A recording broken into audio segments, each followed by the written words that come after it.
وأشهد أن لا إله إلا الله وحده لا شريك له وأشهد أن محمدًا عبده ورسوله أرسله بالحق بشيرًا ونذيرًا بين يدي الساعة وأصلي وأسلم على أشرف الأنبياء وأكرم المرسلين رسولنا وحبيبنا وسيدنا محمد وعلى آله وصحبه أجمعين أما بعد. إخوة الكرام، السلام عليكم ورحمة الله تعالى وبركاته. Първо искам да благодаря на Аллах Азza wa Jal, че след едно дълго отсъствие от джамия Родозем доживех след толкова дълго време отново да седна пред вас и въпреки, че много от вас си мисля, че е лесно да седнеш на това кресло отпред, но човек се чувства доста притеснен, особено след толкова много хора.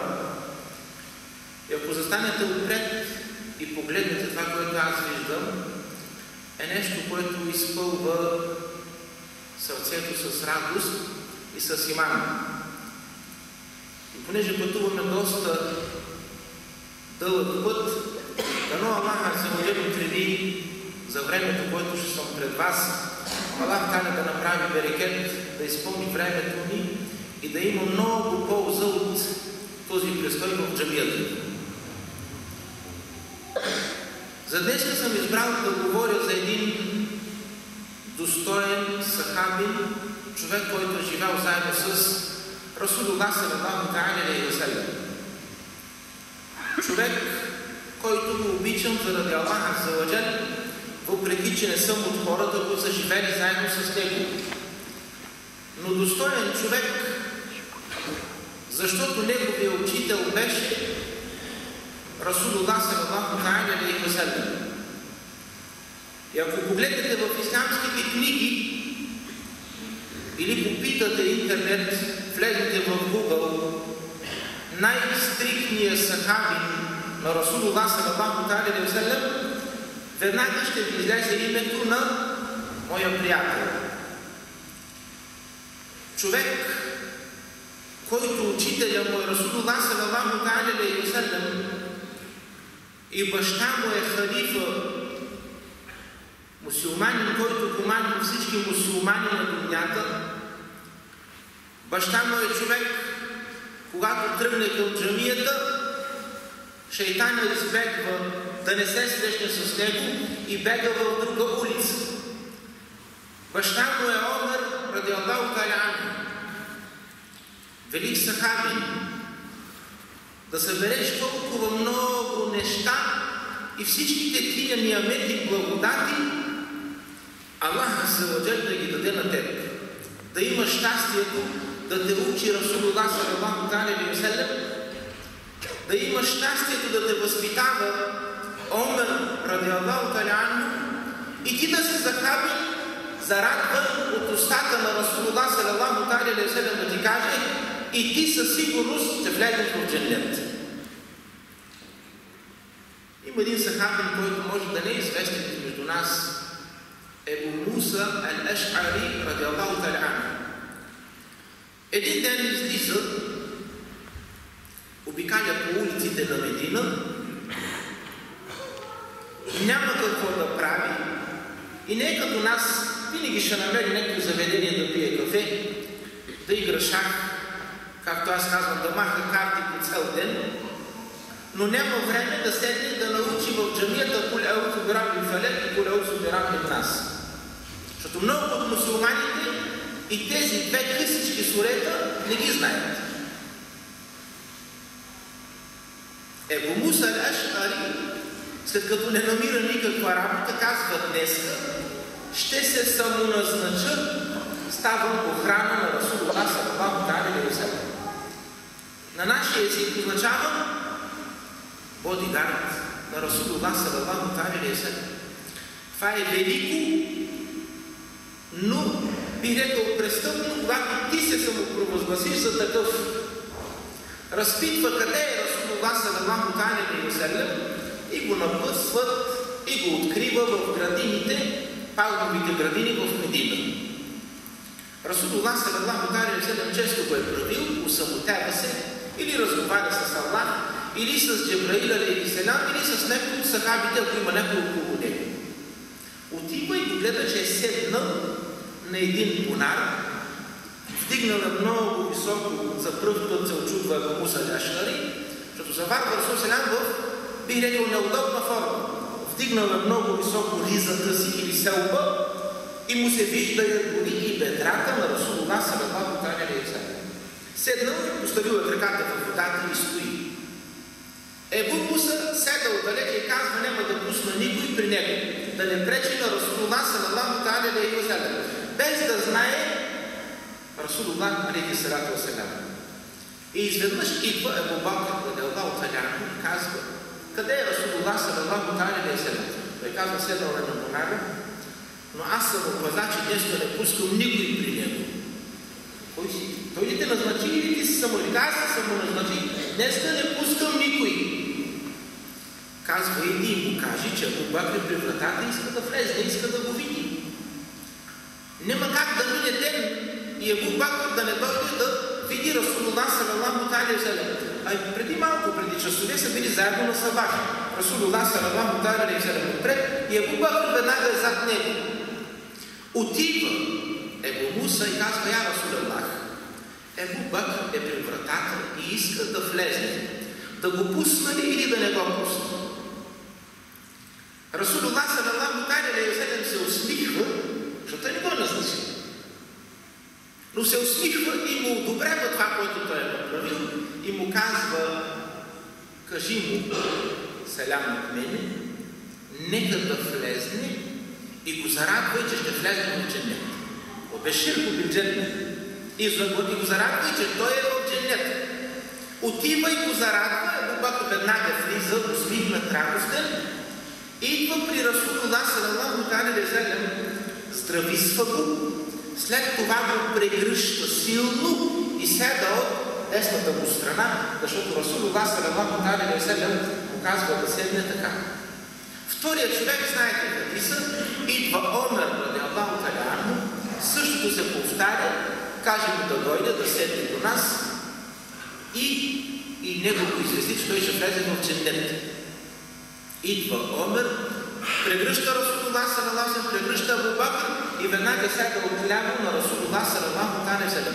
Идва и Усман и него зарадва с дженнет, само че променя Расулуллах салалаху алейхи ва салям и казва, и му кажи, че Аллах азза ва джал ще му даде беля, огромно изпитание, дано стиска. И когато го казва, Абу Муса казва, Аллах му става, Аллах да ми помага. По принцип, когато разказваме този хадис, всички спираме до тук. Но четвъртият човек, който идва, е моя приятел, Абдуллах ибн Омер, сина на Омер радиаллаху анху. Издирва тия велики личности, които са известни и на дунята, и в небесата. Нямаме найде в небето да не знае кой е Абу Бакр, кой е Омер, кой е Осман, кой е Али. Идва Абдуллах ибн Омер и го пускат и него, но Абу Муса ал-Аш'ари му казва всичко това, което се е случило набързо. Да знаеш, че Абу Бакр е в дженнета. Бащата и той е в дженнета. Осман и той е в дженнета. А за теб нищо. И влиза Абдуллах ибн Омер радиаллаху анху, поздравява ги на същия начин, прегръща Расулуллах салалаху алейхи ва салям, прегръща Абу Бакр, прегръща и баща си и стои прав. Расулуллах салалаху алейхи ва салям не го кани да седне при теб. И това липсва на днешния мюсюлманин. Когато има нещо и се върти вътре в градите, изкарай го през устата на човек. Аллах халя за това ти е дал. Ние използваме само за харам или за красота. Аллах халя ти е дал за това, което го криеш вътре, кажи го бе човек, на който иска дори да е хубаво и нещо да си доволен, кажи го, нека да знае, че ти не си съгласен, че си му ядосен, че си му обиден, че го обичаш името на Аллах, кажи го на този човек. Абдуллах ибн Омер се притеснява, че баща му ще е в дженнет, но за него не се знае тая награда. И го пита, Казва, я Расулаллах, ами аз. Баща ми е там, ами аз къде ще съм? Казва, ти си с баща ти. И приключва всичко. За секунди получава най-великата награда, която може да получи човек на земята. Да ти каже, най-достойният човек е пейгамберин, Джебраил алейхиссалам идва от небесата, от Аллах азза ва джал и му казва, кажи на него, че той ще е в джаннет. Когато се зарадва от устата на Расулуллах саллаллаху алейхи ва саллям, ще те съди ли Аллах таля на съдния ден? Никога. Това е Абдулах ибн Омер радиаллаху та'ала анху. Ражда се в велико семейство. Всеки от нас може да мечтае баща му да е Омер радиаллаху та'ала анху, майка му да е велика сахабка, от племето Курейш, който се споменава в Коран Керим, но Аллах азза ва джал дава този дар само на Абдулах. Защо? Защото сърцето му е чисто. Казваше един мой учител, който замина на дунята, на този хач, Абу Бакр ел-Джазаири от Алжир, изселен в Медина, става един от големите улеми, и за късмета и моя учител, той казваше, ако и ние имахме чисти сърца, щеше да светлеят, когато Аллах Таля е създал душите на един път и иска от тях обещание, ще да пратя на дунята. На кой ще правите ибадет? Казва е на Аллах. Аллах Таля поглежда тия души и забелезва една от тях светли като слънце. Взима и на нея пише Мухаммед саллаллаху алейхи ва саллям. Оттам около слънцето има много звезди. Когато чете на традицията Субхана, това е Ибрахим алейхиссалам, това е Сулейман. Не. Казва Расулуллах саллаллаху алейхи ва саллям, всички тия звезди са моите сахабета. И ако бехме чисти, щеше да светим още там. Но не светим, но въпреки това, алхамдулилах, днеска сме тук и ако там не сме светили, днеска ще светим. Защо? Защото днеска сме се събрали заради Аллах азза ва джал точно тук. Нещо, което го обича Аллах азза ва джал. Абдулах ибн Омер радиаллаху та'ала анху е вторият човек, който пренася най-много хадиси директно от устата на Расулуллах саллаллаху алейхи ва саллям. Минава го само един единствен човек. И съм сигурен, че го знаете. Минава го само Абу Хурейра радиаллаху та'ала анху. Защо? Защото той е спал в джамията. Вътре и от асхабу суффе, които са спали за вратата на джамията и нищо не е пропуснал от устата на Расулуллах саллаллаху алейхи ва саллям. А и той догонва, когато е отсъствал всичко, което е пропуснал. И го наваксва пак от устата на Расулуллах саллаллаху алейхи ва саллям. И той предава най-много. Докато вторият човек, който пренася 2630 хадиса, директно казва, чух Расулуллах саллаллаху алейхи ва саллям да казва. За този човек казва Айша радиаллаху та'ала анха. Коя Айша? Сега ще кажете, жената на Расулуллах саллаллаху алейхи ва саллям. Тя е шейх в исляма, защото тя предава 2010 хадиса. Тя се нарежда след Абу Хурейра, след Абдулах и тя е също улема в исляма, защото тя знае неща, които другите не са видели. Никой не е видял как се е кълпал Расулуллах саллаллаху алейхи ва саллям. Никой не е видял Расулуллах как е проявил полови контакти, как е ял, как е спал, как е ставал, но това го пренася всичко Айша радиаллаху та'ала анха. Една жена достойна и е господарка в джаннет, равна на къба на мъжете. Дори би рекал днеска, минава всички нас, събрани на куп, защото ние не знаем един хадис. И ако го знаем, вече сме муфти. Един хадис. Тя знае 2000 и когато я пита, казва, не знам. Не е веднага да избързва като нас. Така и да се казва на мен, това е обратно на Корана. Ти го питаш за рик, казва халала, няма проблем. В Корана пише харам. Отваряш война на Аллах азза ва джал. Така ли е? Човек трябва да се знае местото и да не избързва с фетвите.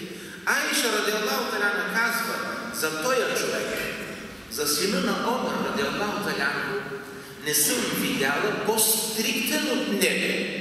Когато иска да вземе човек нещо от суннета на Расулуллах саллаллаху алейхи ва саллям, нека да иде да вземе от Абдулах ибн Омер радиаллаху та'ала. За него предаване, когато Расулуллах саллаллаху алейхи ва саллям превзема Мекка и се е качил на камилата, с която той винаги пътува, когато иска да слезе Расулуллах саллаллаху алейхи ва саллям в Мекка до Кеабето и да хване два реката, да благодари на Аллаха саллаллаху, камилата се завърта от само себе си, два пъти върти и след това лега да може да слезе Расулуллах саллаллаху алейхи ва саллям. Това е нещо обикновено, не е от заповед на Аллах та'ала. Винаги след това Абдулах ибн Омер, когато идва в Мекка, камилата дори да не му иска, я върти на същото место два пъти, след това я кара да направи, както е правила камилата на Расулуллах, да гледне, да прилегне, да може да слезе и той. И на същото место, където е кланял Сусам, и той клане там. Запомнили всяко пътуване на Расулуллах саллаллаху алейхи ва саллям в хард диска си и е живел 84, казва и 86 години. Където е запомнил Расулуллах саллаллаху алейхи ва саллям, тръгва на хач. И където е спрял, и казва на групата, изчакайте, усамотява се Расулуллах саллаллаху алейхи ва саллям да обяви малка нужда, той отива на същото место. И това е дълги години след смъртта на Расулуллах саллаллаху алейхи ва саллям. По голяма нужда на същото место. Където е спал Расулуллах на Арафат, на същото место отива и точно там спи. Защо? Така го е научил Расулуллах саллаллаху алейхи ва саллям. Когато ти научиш всичко това и го предаваш на мусулманите, идва и наградата от Аллах азза ва джалля, идва и обичта на Аллах азза ва джалля. Субханаллах. Къде сме ние днес? Когато става въпрос за Расулуллах саллаллаху алейхи ва саллям, когато седнем и спориме, дали го е правил, дали не го е правил Расулуллах саллаллаху алейхи ва саллям, гледаш с каква лекота се отхвърля хадис. Какво толкова, това е суннет. Така ли? Гледаш човек, идва и кланя нощния намаз. Сега кланя само фарса, идва последен и излиза пръв. Идваш отвън, гледаш го в кафето и веднага почва да играш шахмат. Никакъв грех няма този човек. Идва само за фарса, Аллах та'ала изисква само това нещо от него. Ако се върнем за времето на Расулуллах, ще видим, че сахабетата никога не пропуска я суннет. Защото е суннет. А днеска ние го оставяме, защото е суннет. Аллах та'ала няма да го иска от нас. Като че ли толкова много сме натрупали, че вече има и да раздава. Така ли? И като безкрайна лекота се пропуска на нас, така ли? Приятел, защото нямаше на събата от джамията. Да не съм мунафик. Така ли? Така ми вика и на мен. Ама Расулуллах саллаллаху алейхи ва саллям казва, когато не видите един мусулманин на сабат и на яция в джамията, какво казва хората? Това е от признаците на двуличник. Щом започва сега, какво оня си пие, вие си направи сега забележка на мен. Така се бъде грам. Когато човек иска да ти направи някаква забележка или те посъветва, много редко се намира днеска човек да ти каже истината в очите, защото те обича. И вместо да си в калта, да си горе като Абдулах ибн Омер, трудно ще намериш такъв човек, който да ти казва и грешките. Но днеска ние подценяваме много от хадисите на Расулуллах саллаллаху алейхи ва саллям. Вижте стриктност. Абдулах ибн Омер радиаллаху та'ала, неговата сестра се казва, знаете ли името? Тя е жена на Расулуллах саллаллаху алейхи ва саллям. Хафса. Хафса, Аллах азза ва джалля и дава дълъг живот на нея и заварва срутването на Кеабето. Също и нейният брат казва, че е последния или предпоследния човек, сахаби, който умира. Дава им Аллах та'ала дълъг живот. Значи представи си, приятел на Расулуллах, а сестра ти пък е в неговия дом, който значи по всяко време ти можеш да влизаш от тях, когато си искаш. И затова Абдула ибн Омар радиаллаху та'ала анху още от малък, знаете ли кога приема ислям? Пак е свързано с баща. Когато приема исляма Омер, казва, че е 40-тия човек. Сина му, ако него е детенце, го мъкне. Дали разбира, дали не разбира, той го мъкне с него през сина, баща му казва, ешхаду ан ла илаха илlallah, и сина му повтаря и казва, ешхаду ан ла илаха илlallah, ва ешхаду анна Мухаммадан абдуху ва расулуху. Стриктност. Една вечер Абдула ибн Омар радиаллаху та'ала анху се събужда целия в пот. Казва сънува, че се обличал с риза цялата в злато, в изумруди, в бисери, в дженнета. Навличам, обличам се и изведнъж откъде се появиха двама и иска да ми съвлекат тая риза и ме мъкне към джехеннем. Това е страшно. Сега, когато го сънува Сули и Пуля е друго. Когато го сънува Абдула ибн Омар, човек, който живее с Расулуллах саллаллаху алейхи ва саллям, който не знае какво е прелюбодеяние, какво е харам, това е сериозен проблем. Взимат и го мъкне към дженема и казва, видях нещо като бунар и погледнах вътре, валлахи, всички ги познавах. В дженема гледа хора, които са му приятели и ги познавах. И изтръпнах. И се събудих. И когато се събудих, всичко беше в пот. Не в екстрите, които ние живееме, защото казва по-късно, когато наближава към 83 години, казва човек, който отидо, вика да погледна Абдула ибн Омар как живее, и като погледнах всичко, го пресметнах, най-много да струва 100 дирхема. За това време нищо. А днес, ако влезе човек да ни взели нашите неща, спалнята, кухнята, трапезарията, на хиляди. Ако сметне цялата къща, Аллах да ни помага. За всичко това ще носим отговорност. Цяла нощ не може да спи. Срам го е да го сподели на Расулуллах саллаллаху алейхи ва саллям, срам го е да го сподели на баща си, защото го дърпа към джехенем, значи има нещо, което е направил. Ако пита и нас, какво ще кажем? Значи направи нещо голям харам. Така ли е? Споделя го на сестра си, за да може тя да намери начин да го сподели на кой? На Расулуллах саллаллаху алейхи ва саллям. Идва и плаче пред нея и казва, сестрице, така и така, но ще сънувах нещо страшно, Аллах да ми помага, давно не съм в джехенем. Субханаллах, ако той е за там, ние са къде сме. Най-стриктният сахабин, зарадван с дженнет, но Аллах Та'аля го показва на този начин, че нещо пропуска. Хафса радиаллаху та'аля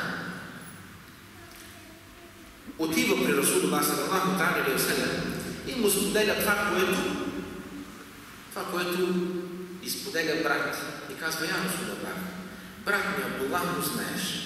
Абдулах, въпреки че е бил на над 10 години, на битката на Бедър е взел сабията, оръжието, всичко и тръгнал на битката. Он може ги мъкне. Но когато се нарежда и Расулуллах се казва, ти ще участваш, Абдулах не ти къде? Ти не си за тук. И го връща. На битката на Ухуд пак го връща. Когато става над 15 месеци, на битката на Хендък или на Ахзаб, тогава го позволява да участва. Винаги е бил до Расулуллах саллаллаху алейхи ва саллям. И изведнъж, когато сънува този сън, Расулуллах саллаллаху алейхи ва саллям казва на Хафса, я Хафса, ни'мар раджулу Абдуллах. Ей, Хафса, прекрасен брат имаш. Достоен и велик човек. Кой го казва? Субхана ни казвам, като каже, муфтията и маша, може да не се кланя вече. Муфтията ме е признал, че по-на Божия взем от мене няма. Расулуллах саллаллаху алейхи ва саллям му казва, ей, Хафса, прекрасен човек е брат ти. Най-добрият е той. Но, значи има след но, има проблем вече. Но ако ставаше и се кланяше през нощта. Кланя сабах винаги до Зуза, кланя и пладена, кланя и духа, кланя всичко спазва. Става и през нощта. Но някой път си е спал. някой път се гледал кабелна телевизия, някой път гледал мач до 3 часа, някой път всека вечер ние заспиваме с тия харами. И след това на сабах 2 часа се измъкваме от потюргана. Ако е била и номер, всичко е точно, само пропуска чак пак не кланя през нощта. И му казва, Расулова си прекрасен човек си Абдулlah, но никога не пропуска и през нощта да ставаш. И казва на всички сахабета, от тогава, докато умря, нито една вечер той не е пропуснал да кланя реката през нощта. И от страх кланя няколко реката и полега малко. И след това се събужда и пита жена си, клане ли нещо или не? Тя вика, ти клане ли? Клане 2 реката, клане 10 реката. Не, сигурно съм кланел. Става и клане още толкова. И казва, през нощта е ставал по 4 или 5 пъти. Е кланел през нощта от страх да не изпусне този хадис на Расулуллах салалаху алейхи ва салям. Ихвата кирам, знам, че има измежду нас хора, които става и често го прави, но не са всички. Най-хубавият намаз е нощния намаз. Когато всичко спи, както аз казвам, всичко умрело, затънало в дунята, къпнали са от работа и ти ставаш ти и Аллах Азза ва Джал. Само в този момент Аллах Азза ва Джал се спуска до първия етаж на небето. Как? Само Аллах не знае. Но се спуска до първия етаж на небето и откликва на всяка дуа. Ихвата кирам, докато дойда до тук, звъняха ми страшно много народ да я оправи проблемите. Ти си мисля, че като си ходжа и като си Хусейн ходжа, голяма работа, имаш вълшебна пръчица дадена от Аллах и удеш штрак, ставаш милионер. Штрак, няма се разведе. Штрак, сина му се заклани. Това го прави кой? Аллах Азза ва Джал. Никой на дунята не може да го прави, освен Аллах Та'аля. Падни на сърце през нощта и рече, я Раб, и Аллах Та'аля ще го даде. Ама да ходиш както ти си искаш, нито за братка, разголена, по Коледа да гледаш празнува, на Нова година пука и стреля, поканил всички да ядат и да пият като другите и изведнъж след Нова година се обесил пред дома ми, хочеш да пукна проблеми в семейни пукни. Нормално, като едеш и пиеш харами да пукнеш. Така ли? И изведнъж, вижте тъпотия. Забравил Аллах Азза ва Джал, ще му помогне еди кой си хоче. Няма такива. Ако Аллах Азза ва Джал те мрази, аз не мога да ти помогна. Но тия са отдисали на шейтана. И сега много от хората, субханалlah, вижте как живеят тия хора. Нищо не пропуска. Стриктност. Днеска ние сме много далече от Аллах и много далече от Расулуллах салалаху алейхи ва салям. Знаем един-два хадиса, 2 аята от сура Бакара и субханалlah спори с мен с дни, че той е прав, че аз съм крив. Субханалlah, как може да спориш, като ти бисмилляхи рахмани рахим, не го разбираш какво означава? В името на Аллах съм милостив, къде е името на Аллах, къде съм милостив? Не знам, така съм чул. Ихвата кирам, шейтана е нещо страшно. Абдулlah ибн Омер салува сън, зарадване с дженнет от устата на Расулуллах и изпитва страх да не влезе в дженнем. Така ли? Баща му, какво става с него? Има един единствен сахаби, който го нарича тайната на Расулуллах салалаху алейхи ва салям. Тоест, когато иска да каже нещо Расулуллах, никой да не го знае, но трябва да има един, не го казва нито на Абу Бакр, нито на Айша, нито на Омер, нито на Осман, нито на Али, нито на Фатима. Така го казва? Казва го на Хузейфа ибн Яман, радиаллаху та'ала. И той и баща му са сахаби. Каквото и да е. И един ден идва Расулуллах салалаху алейхи ва салям, извиква Хузейфа и им казва, я Хузейфа. Виждаш ли го Хусейн? И Ахмед, и Исмаил, и Муса, и Хатиджа, всичките тия са двуличници.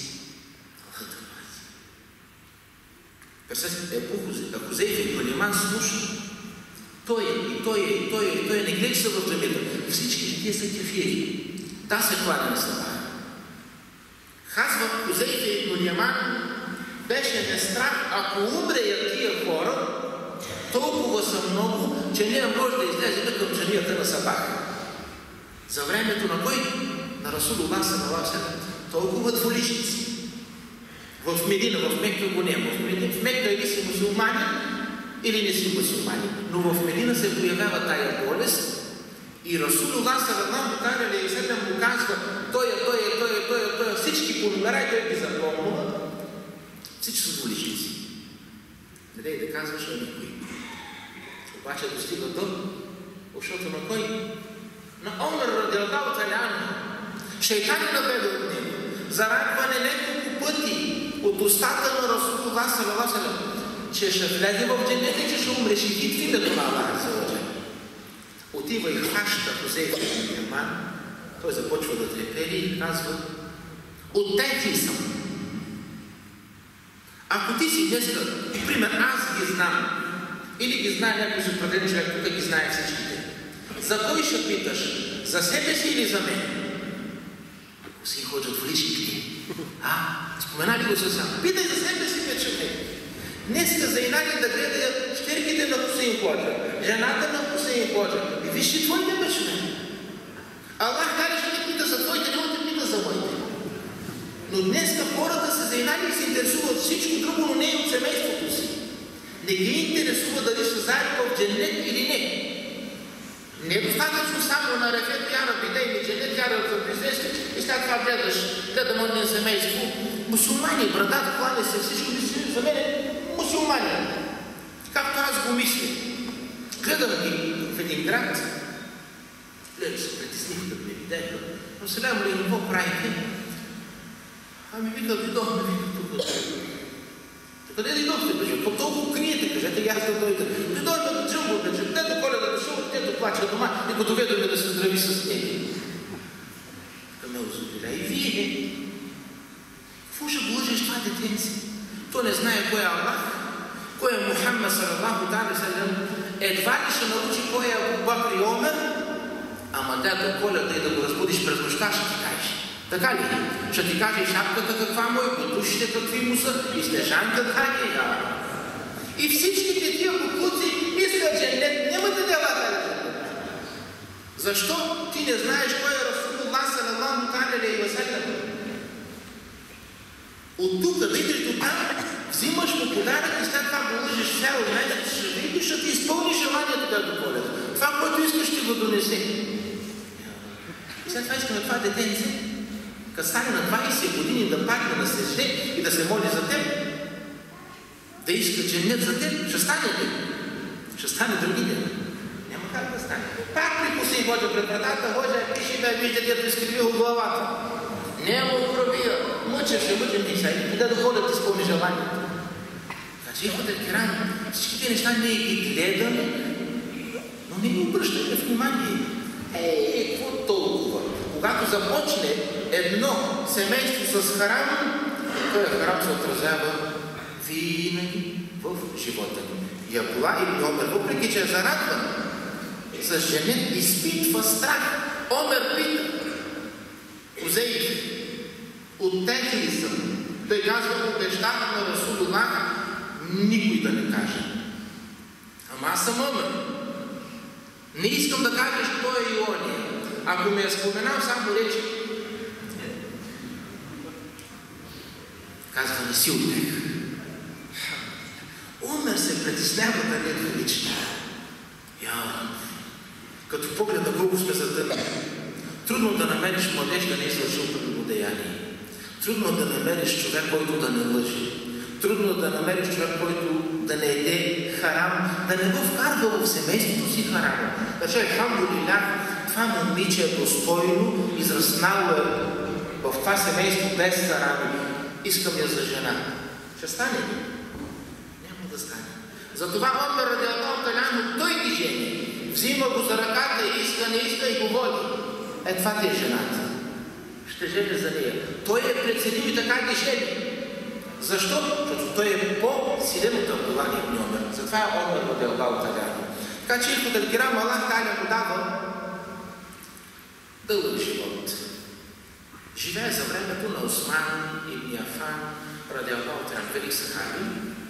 От един бега шейтан, от Осман мелайката изпитва я срам от него. И когато тръгне към джамията, Расулуллах саллаллаху та'аля се казва, когато Осман тръгне към джамията, всички мелайката свежда я глави и ги е срам да го погледне. Какво толкова направи Осман? Какъв е той иман? Каква е тая чистота, искреност вътре в сърцето? И субханаллах, да умреш преди 1400 години и сега като бехме на хадж с групата, близко до нашия хотел се строи нов хотел. На 2-3 реда до джамията на Расулуллах. И гледаш, пише отдолу, строи го Осман ибн Афан. И когато идеш в банка Раджики да погледнете, кой е най-богатият човек в Саудитска Арабия, казва я, имаме милиардер, който се казва Осман ибн Афан. Как е успял да го направи? Купува за времето на Расулуллах саллаллаху та'аля салям и го подарява върхъв към джамията на Расулуллах. Купува градини, купува бунарите в Медина и ги подарява на Расулуллах саллаллаху салям. Когато е върхъв, не може никой да го вземе вече. По причина днес се ги взимаме. Гледа колко върхъв изчезнаха от джамиите, от мусулманите, раззеха се. Субханаллах.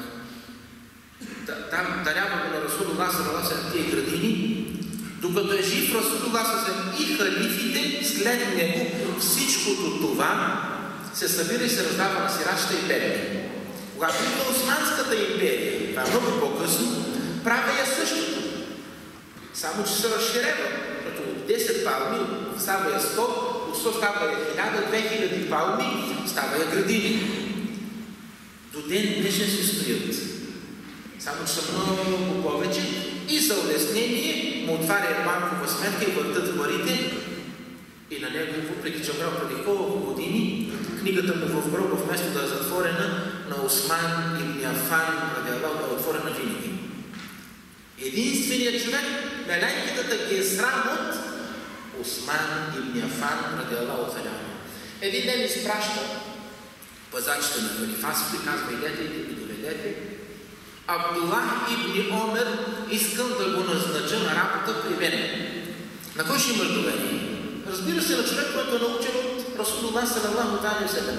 Идва Абдуллах ибн Омер, влиза в халифатството, самотебат се и двамата и му казва Осман, я Абдаллах, искам да те назнача да си главен съдия. Ти да присъждаш. И субханаллах, това е правилно, защото той е най-точният. Целият Коран е кирила в главата. Всички хадиси ги знаем много добре, с подробности, причините и случките и къде, как го е казал Расулуллах саллаллаху алейхи ва саллям. Всичко го знае Аллах. Искам да те назнача за съдия. Той казва, няма как да стане. Няма как да стане, аз съм съдия. Субханаллах, днес какво правим? Немате на представа как се подкупва човек да може да докопа до пост. Така ли? Или не е при вас? Защото аз видях по време на избори. С Корана взела парите колко човека сте? 6. По 30 или по 50. Айде по 50. Всички ще гласувате за мен. Ето 300 лева. Заклади се в Корана. Това го видях със очите си. Да изкараш някой мръсник, който няма ни бисмилlah, ни елхамдулилlah, ни страх от Аллах, но поне ми са дали 20 лева и гласува. И го изпраща след това. Затъваме поглед и той не се смяташ. Никога в ислам не трябва да се молиш, камо ли да плащаш да се докопаш. В ислам е забранено. Абу Дарда идва при Расулуллах саллаллаху алейхи ва саллям, иска да го назначи. Сложи ме имене Мирнека. Казва, не. Няма да те назначи, защото това е забранено в ислам. Не се иска. След това и той при Абу Бакр не става. Никой не назначава. Ти както прецениш. Тук обратното. Осман иска да го назначи, казва, не, аз не искам. И казва, тук нямам доверие. Как ще присъжда тия хора? Те няма тая наука, когато ти имаш от Аллах. Теб те е научил Расулуллах, искам да ми помогнеш, не мога да дадеш отговорност. Искам ти да си главен съдия. Казва не. Какво ни каза Расулуллах салалаху алейхи ва саллям? Те казва какво? Съдиите са три вида. Първият вид е човек, който присъжда както му отърва на него, т.е. както лъва в джоба. Поглеждаш, отърват и присъждаш според парите, където да пара там. Така ли? И той го казва. Когато дойде и те притисне и ти дадат пари и присъждаш, казва то съдия къде ще иде? Осман ибн Афан казва, че няма. Ти ще съм от тех. Защото ще дойде човек на някой от големите съдовете, ще дойде син. И аз трябва да кажа, убийте го. Не искам да се занимавам с тези неща. Втория вид от съдиите какъв е? Казва съдия, който незнание изгреши. Не знае на съдия. Купил е дипломата, както изправя е там и съди как си иска той. Казва на Осман Абдула, пита Осман, той е за къде е? Той е в Дженя. Искаш ли от тебе съм? Аз съм Абдула ибн Омер. Не искам в Дженя. Третия съдия казва, а последния е човек, който преценява. Мисли, допитва се, струва, има някаква наука и присъжда. Дали ще учи, дали няма да учи, вече той има ищихат. Кога се учи в арабски? Той има право да съди според науката си, която той е учил. И учил, не учил, казва Осман ибн Афан, а той е, казва той е, ако учи, няма нито саба, няма нито награда, няма нито наказание за него. Това ми е полза тогава да стоя. Осман ибн Афан го пробва няколко дни, пак го извиква. Моля ти се, казва, не искам и няма да застана заради този хадис от хадисите на Расулуллах. Не искам да съм съдия. Тя да бе. Доколко ще стоиш там, съдиш както си искаш. Кой ще ти каже, че си сгрешил? Ти си Абдула ибн Омер радиаллаху та'ала. Когато човек има страх от Аллах, когато човек има страх от Аллах, той си знае местото. Значи Ихвател Кирам, много от нас избързва с устата, става фетва, погледне човек, че греши. Пример, погледнеш човек, че греши. Преди малко споменах някои тук от приятелите, че когато човек греши, не трябва да го съдиш да казваш, никога е годишник или кафир. Трябва да изчакаш, защото може той да не знае. Това, което го прави, той може да не го знае, че е харам. Изчакай да прецениш и го попитай, и ако не знае, да му разясниш. Но днес хората бързат и заради една грешка мразиме човек, въпреки че това е харам в исляма. Ако той е сгрешил, мразиш грешката, но не и човека. Извършил е прелюбодеяние. Трябва да мразиш прелюбодеянието, а не него. Защо? Защото него шайтан вече го подхлъзнал, направил и може да съжалява човек. Аллах се роди, защото обича да ни прощава и ние трябва да си знаем местото. Днес мусулманите страдаят, защото не са като кой? Като Абдула ибн Омер. Ако ние сме като него, валлахи ще сме истински мусулмани. Казва мъжа, жена ми е сънувала сън, тя е там. И е сънувала теб и иска лично да ти го каже на теб. То не е само хубаво. Дойде тая жена и започва да плаче, казва Хусейн. Ти знаеш, че аз съм хаджийка и мъжа ми е хаджия. И това, което го казвам, се вълнува в Аллах и истина. Влизаме с мъжа ми да се кланяме в джамията на Расулуллах саллаллаху алейхи ва саллям. Влизаме в дженнетската градина. Кланяме два реката и слушаме глас, ни казва седнете и ще слушате лекция на сихат. И погледнаме към хутбето на Расулуллах саллаллаху алейхи ва саллям и те видяхте тебе изправен там. Дано Аллах да ме приеме като такъв. Дори и да нямам този шанс да застана там, но Аллах Азza wa Jal дава знаци на мои истински приятели, които не ме познаваят. Да дойде от дома да кажеш, сме видели на хутбето на Расулуллах салалаху алейхи ва саллям, което означава алхамдулилlah най-малкото, че върви в правата посока по стъпките на Расулуллах салалаху алейхи ва саллям. Завършил съм хадис и винаги ще браня хадисите на Расулуллах салалаху алейхи ва саллям. Когато винаги се опита някой да излъже, да каже, аз казвам истината, дори и да ме боли мене, дори и да не ме харесва и муфтиите, дори и да не ме харесва в общината, аз ще казвам винаги истината. Защо? Защото обичам Аллах, обичам Расулуллах салалаху алейхи ва саллям. И такава радост, въпреки че не искам да звучи като гордост, но да имаш такива приятели, алхамдулилlah, се гордея с тях.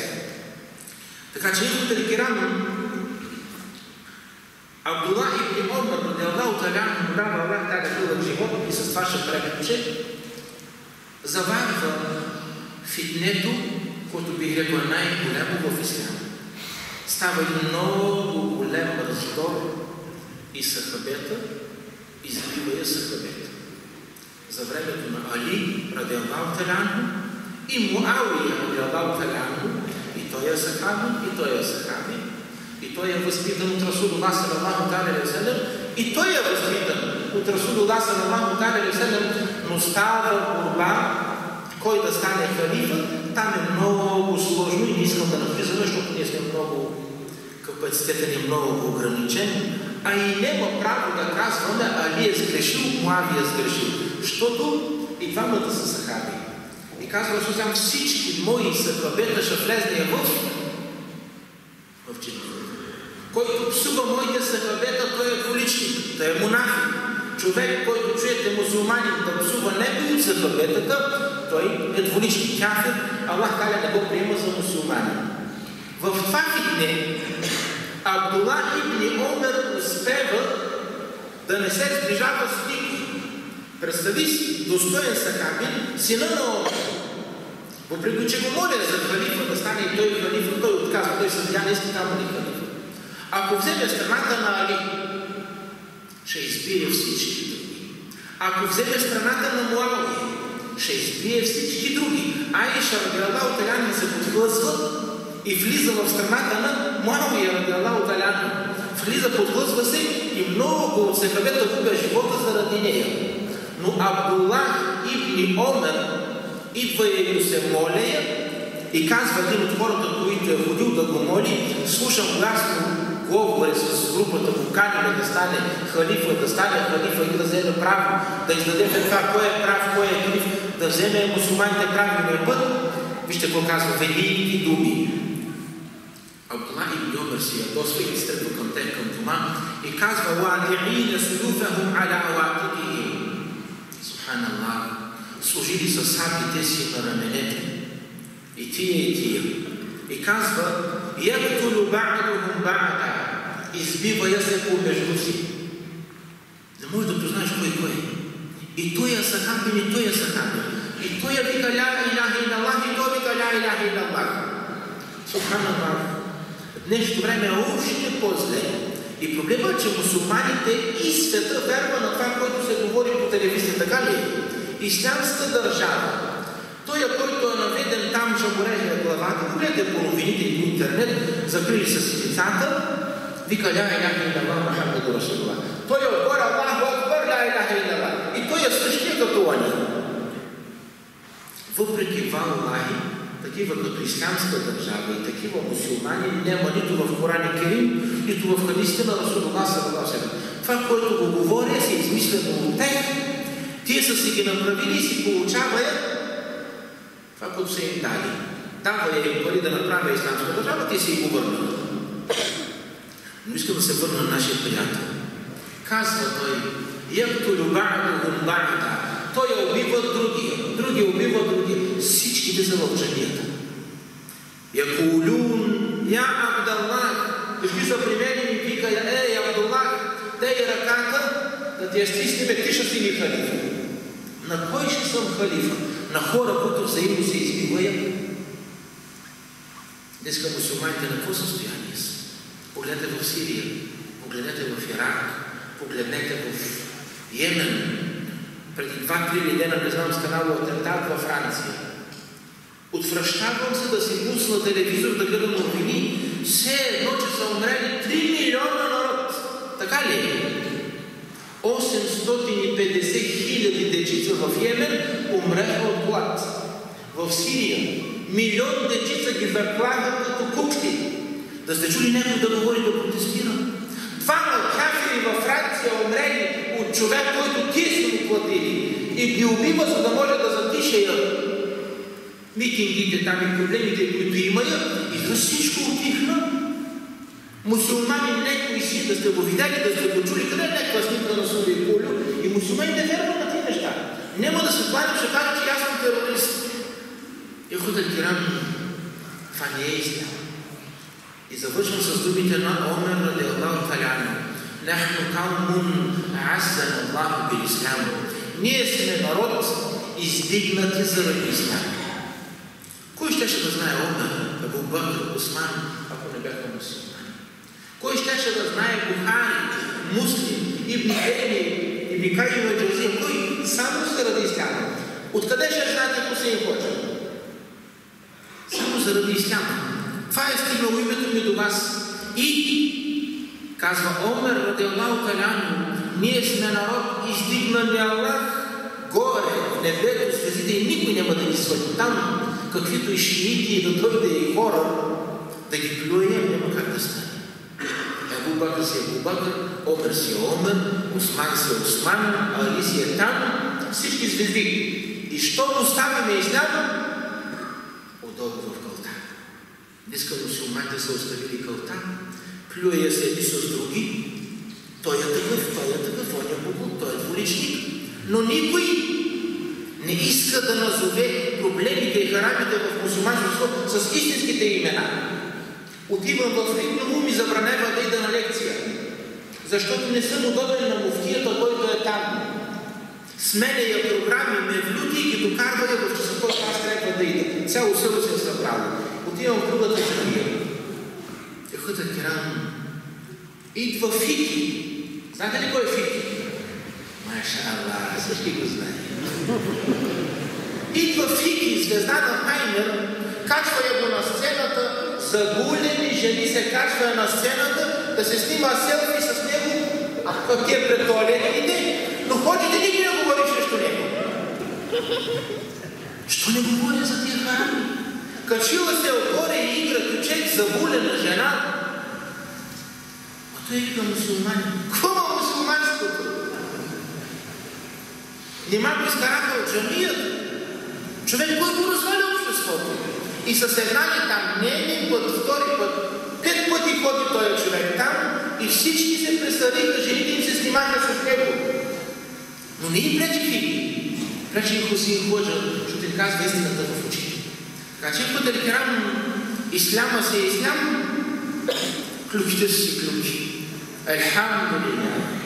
Алхамдулилlah, че когато влизаме в дженет, искате, не искате, всеки от вас ще мине пред едно езеро или плато, се вика, в дженета. Всеки иска, не иска, се къпе там. Защо?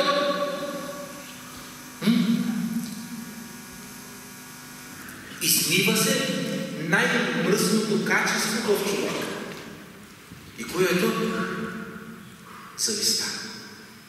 Има хора, колегите ме мрази и ми завижда, защото съм завършил хадис. Единствения, има тук един приятел, който от вас Аллах да го завижда, също с мен заедно сме учили. Завижда им, защото само аз съм завършил и то отличник там. Вие ще ти помогна. Ще ти превеждам всичко, стига да искаш. Алхамдулилlah, че там се къпем и като излезеш това езеро и да искаш да ми завиждаш, няма как да стане. Аллах Таля, като ме нареди в Фирдаус, до Абу Бакр, до Омер, до Усман, гледаше да Субханаллах, той ще заслужаваше. Това му е най-хубавото. Въобще няма капчица запис. А днес хората страдаме точно от тях. Защо по той е? Аз може да съм. И започва да те обвинева за неща, които тия са некадърни. Алхамдулилlah, като ходжа се справям, и като баща се справям, и като кмет се справям. Сега остава да стана халиф. Дано Аллах да се обединим и да има такъв човек, защото Расулуллах се обещал, тогава вече ще си на место.